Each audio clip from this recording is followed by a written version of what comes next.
Hello viewers, অচেতনতার free coaching চ্যানেলে তোমাদের সকলকে স্বাগত জানাই।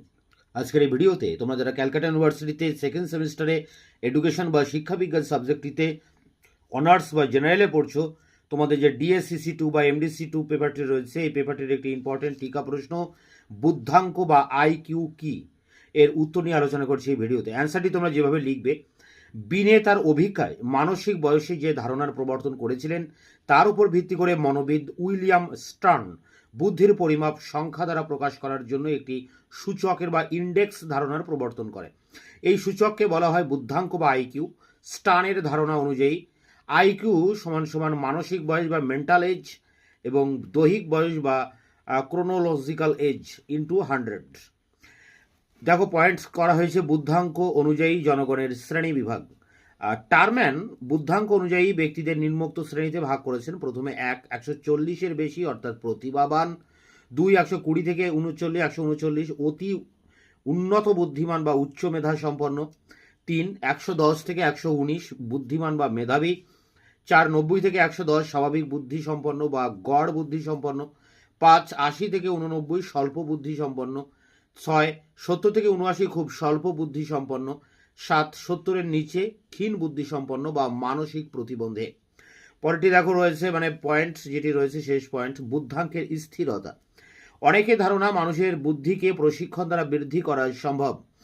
বি স্কিমেড, বিএল উইলিয়াম, এইচ.এম.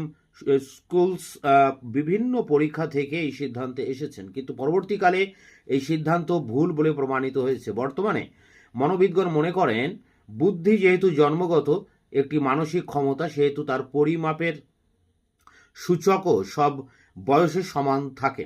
বিভিন্ন পরীক্ষা থেকে এর সত্যতা প্রমাণিত হয়েছে, তবে কোনো কোনো ক্ষেত্রে বুদ্ধাঙ্কের যে পার্থক্য দেখা গেছে তা বাহ্যত, তার অন্যান্য কিছু কারণও রয়েছে।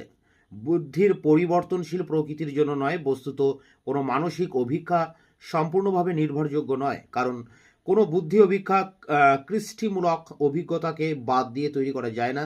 তাছাড়া পরীক্ষার্থীর দৈহিক প্রাক্ষবিক সত্তা, পরীক্ষকের ব্যক্তিগত ত্রুটি, এগুলি ধ্রুবক রাখা সম্ভব হয়। ফলে বুদ্ধির সূচক আইকিউ পরিমাপে ত্রুটি হতে পারে, তবে তার পরিমাণ উল্লেখ থাকে। যেমন 1937-এর স্টানফোর্ড সংস্করণের সম্ভাব্য ত্রুটি 3-4 একক, অর্থাৎ কোনো ব্যক্তির বুদ্ধাঙ্ক যদি 100 হয় তবে বুদ্ধাঙ্কের সীমা হবে 96 থেকে 104 এর মধ্যে হতে পারে। এই পরিবর্তন বুদ্ধাঙ্কের অস্থিরতার পরিচায়ক নয়, তবে অনেক মনোবিদ এর চেয়েও বেশি পরিমাণ পরিবর্তন বিশেষ বিশেষ ক্ষেত্রে লক্ষ্য করেছেন। এই পরিবর্তনের জন্য শিক্ষার্থীর দৈহিক ও মানসিক অবস্থাই দায়ী। তো এই ছিল বুদ্ধাঙ্ক বা আইকিউ কিউ, তার উপরে 5 নম্বরের টিকা প্রশ্ন উত্তর। এটি সংগ্রহ করে পরীক্ষার প্রস্তুতি নাও। দেখা হচ্ছে অন্য ভিডিওতে। ততক্ষণে চ্যানেলকে সাবস্ক্রাইব করে রাখবে, বন্ধুদের কাছে শেয়ার করবে। ভিডিওটি ভালো লাগলে অবশ্যই একটা লাইক দেবে।